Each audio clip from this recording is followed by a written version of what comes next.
ನಮನಗಳು. ಇಂದಿನ ಮುಖ್ಯ ಸುದ್ದಿ. ಹಾಸನದಲ್ಲಿ ಇಂದು ಸರ್ಕಾರದ ಸೇವೆಗಳ ಸಮರ್ಪಣಾ ಸಮಾವೇಶ ಭಾರೀ ಉತ್ಸಾಹದ ಪರಿಸರದಲ್ಲಿ ನಡೆಯುತ್ತಿದೆ.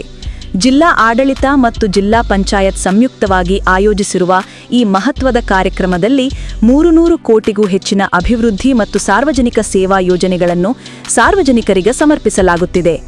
ಕಾರ್ಯಕ್ರಮವನ್ನು ಸರ್ಕಾರಿ ಎಂಜಿನಿಯರಿಂಗ್ ಕಾಲೇಜಿನ ಕ್ರೀಡಾಂಗಣದಲ್ಲಿ ಆಯೋಜಿಸಲಾಗಿದೆ. ಸಮಾವೇಶದ ಭಾಗವಾಗಿ ಹಾಸನ ಜಿಲ್ಲೆಯ ವಿವಿಧ ತಾಲೂಕುಗಳಲ್ಲಿ ಪೂರ್ಣಗೊಂಡಿರುವ ರಸ್ತೆ, ಕುಡಿಯುವ ನೀರು, ಸಾರ್ವಜನಿಕ ಆರೋಗ್ಯ, ಗೃಹ ಸೌಲಭ್ಯ, ವಸತಿ ಯೋಜನೆ ಮತ್ತು ಮೂಲಭೂತ ಸೇವೆಗಳ ಸುಧಾರಣಾ ಕಾಮಗಾರಿಗಳಿಗೆ ಅಧಿಕೃತ ಚಾಲನೆ ನೀಡಲಾಗುತ್ತಿದೆ. ಈ ಯೋಜನೆಗಳ ಪ್ರಯೋಜನವು 50,000ದಷ್ಟು ಕುಟುಂಬಗಳಿಗೆ ನೇರವಾಗಿ ತಲುಪಲಿದೆ ಎಂದು ಅಧಿಕಾರಿಗಳು ತಿಳಿಸಿದ್ದಾರೆ.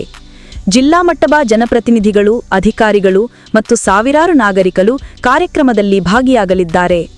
ಸೇವಾ ಸಮರ್ಪಣೆಯೊಂದಿಗೆ ಜಿಲ್ಲೆಯಲ್ಲಿ ಮತ್ತಷ್ಟು ಸಮಗ್ರ ಮತ್ತು ಸುಗಮವಾದ ಸಾರ್ವಜನಿಕ ಸೇವೆಗಳ ಲಭ್ಯತೆ ಹೆಚ್ಚುವ ನಿರೀಕ್ಷೆ ವ್ಯಕ್ತವಾಗುತ್ತಿದೆ.